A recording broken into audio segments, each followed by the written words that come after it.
Hear the Holy Gospel of our Lord Jesus Christ, according to Matthew. Glory to Christ. Then Peter came and said to him, Lord, if another member of the church sins against me, how often should I forgive? As many as 7 times? Jesus said to him, not 7 times, I tell you, 77 times. For this reason, the kingdom of heaven may be compared to a king who wished to settle accounts with his slaves. When he began the reckoning, one who owed him 10,000 talents was brought to him. And as he could not pay, his lord ordered him to be sold, together with his wife and children and all his possessions, and payment to be made. So the slave fell on his knees before him, saying, have patience with me, and I will pay you everything. And out of pity for him, the lord of the slave released him and forgave him the debt. But that same slave, as he went out, came upon one of his fellow slaves who owed him 100 denarii. And seizing him by the throat, he said, pay me what you owe. And his fellow slave fell down and pleaded with him, have patience with me, and I will pay you. But he refused, and then went and threw him in prison till he should pay the debt.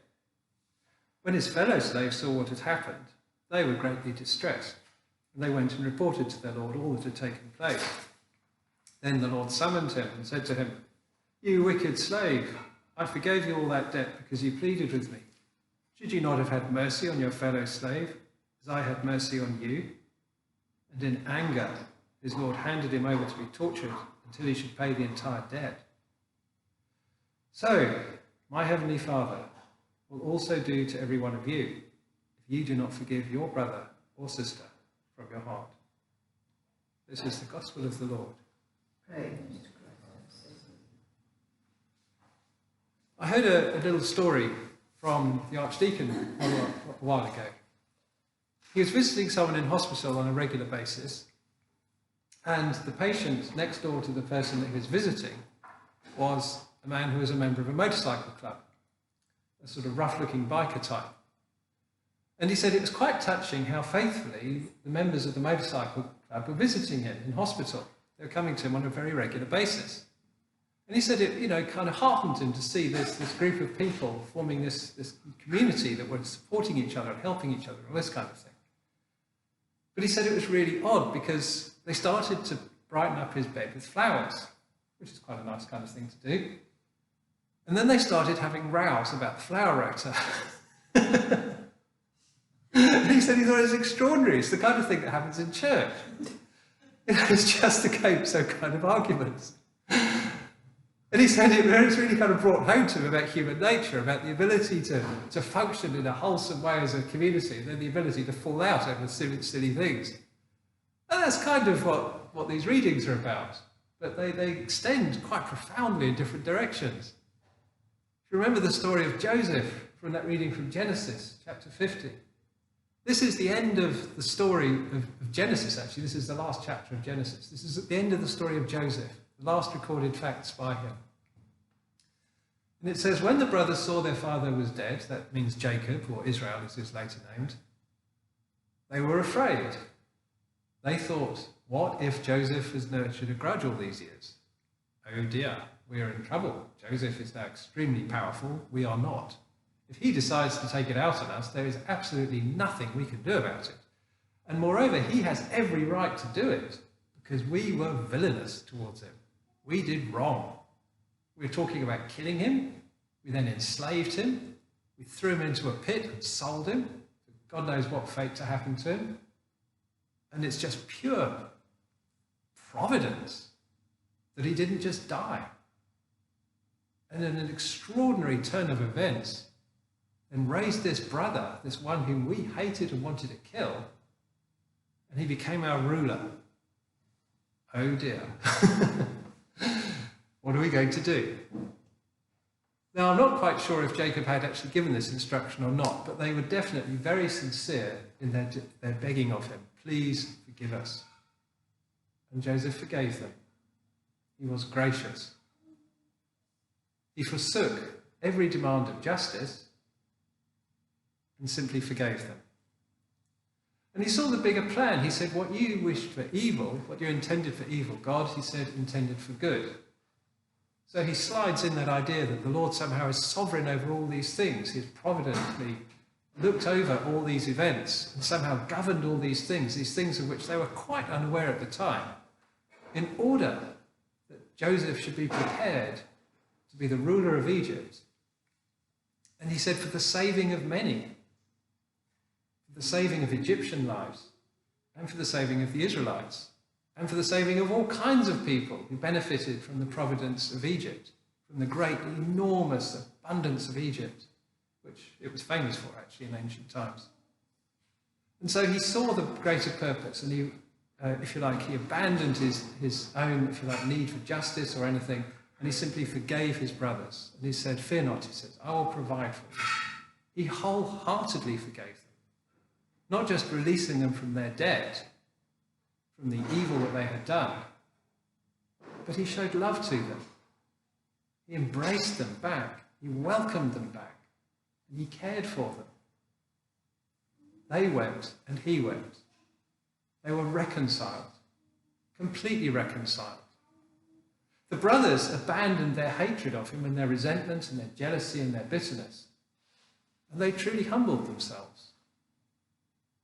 Joseph, if you like, humbled himself, lowering himself to embrace his brothers.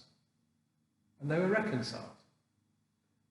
And that reconciliation is a wonderful picture of reconciliation. And it's a kind of picture of God forgiving us.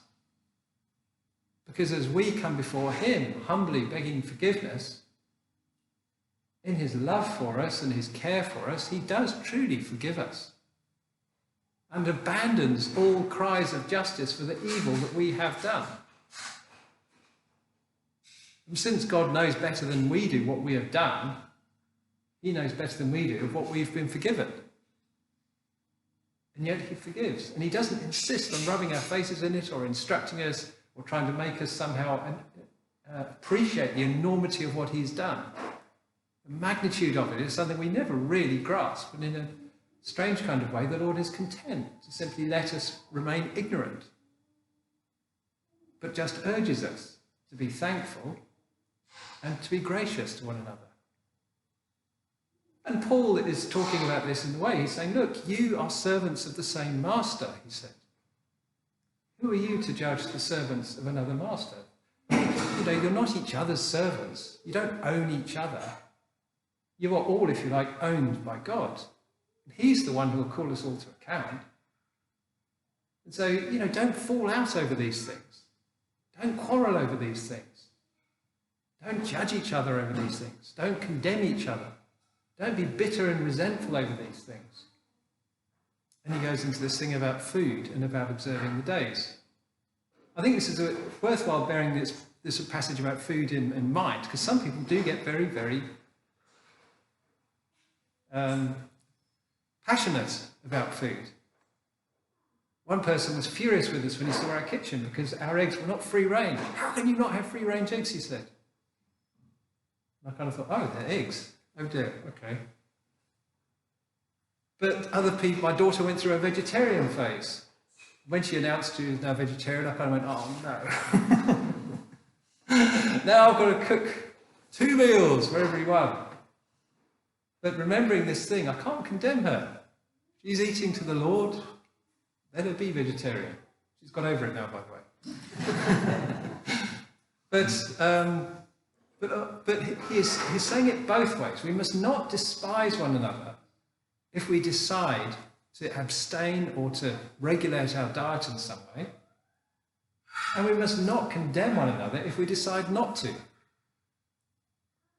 Jesus said in the Gospel of Mark, food's food. It goes in one end and out the other. I'm paraphrasing a little bit there, but that's basically what he said. It's food. That's all it is. It's just food. And one thing I think we do need to take to heart is that food does not have the power of itself to confer on us either holiness or evil. It's just food. It can't actually do anything for us, which is another thing to bear in mind when people are trying to sell some fad diet or something. It's not going to work. It's just food. But then we mustn't be angry with each other. We mustn't resent one another over these things.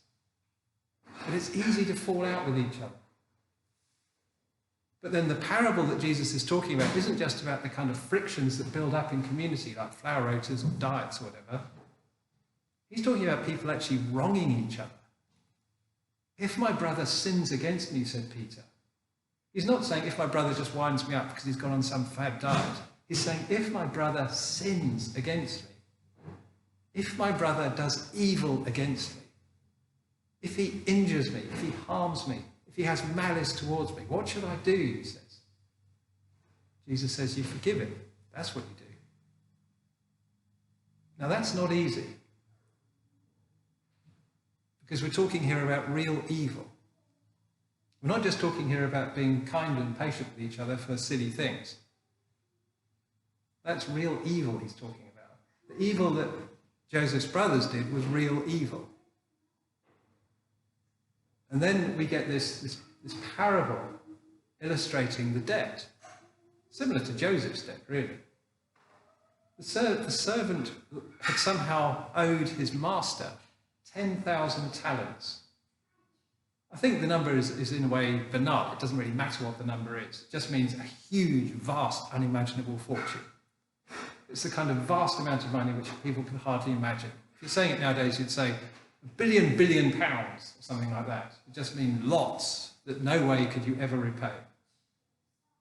And then there is this rather plausible debt afterwards. Another fellow servant owed 100 denarii, which is a substantial amount of money.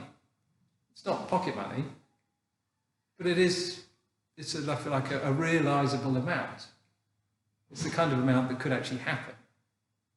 And so in his anger over this ordinary debt, he insists that his fellow is put in prison until he should pay it. And the king is angry at the inconsistency of this. You wanted mercy from me, he said. Why couldn't you show mercy to another? You have no idea what you owed me, he says to that servant. And yet you refuse to forgive another. And so Jesus said, unless you forgive your brother from the heart, unless you relinquish justice, unless you relinquish revenge, retribution, all these things, we simply have to forgive. He's talking about this in terms of judgment. He's talking about the Father in heaven, about our relationship to God. That we will be alienated from God if we nurture a grudge. But I'd also add that to nurture a grudge is actually causes bitterness in our soul. It's injurious to our own heart and soul. That we will, if you like, disease ourselves if we nurture a grudge. That you meet people twisted up by bitterness and anger and resentment. It doesn't do them any good. So I would also add, for your own peace of mind, for your own joy, for your own gladness, for your own health, your own gentleness, forgive. Just let it go. And you'll simply feel better for it, apart from anything else. You'll be happier, quite apart from the fact you won't be alienated from God. That's really quite straightforward, isn't it? I heard a very dramatic story about forgiveness from a man in Sri Lanka. He was engaged to be married and had become a Christian pastor in some little country church there. And some Buddhist kind of militants had come by to kill him. And they'd hacked him about with machetes. And they'd deformed his face so much that he just couldn't live with his reflection.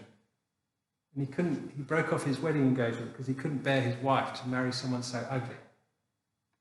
And people were murdered at that time as well.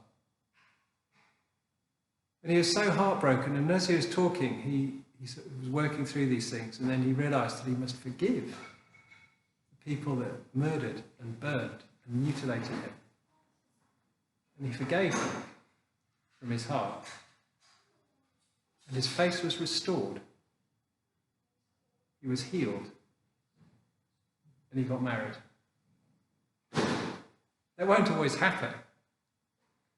But I think it's a very dramatic and very beautiful story illustrating this forgiveness. The Lord is gracious.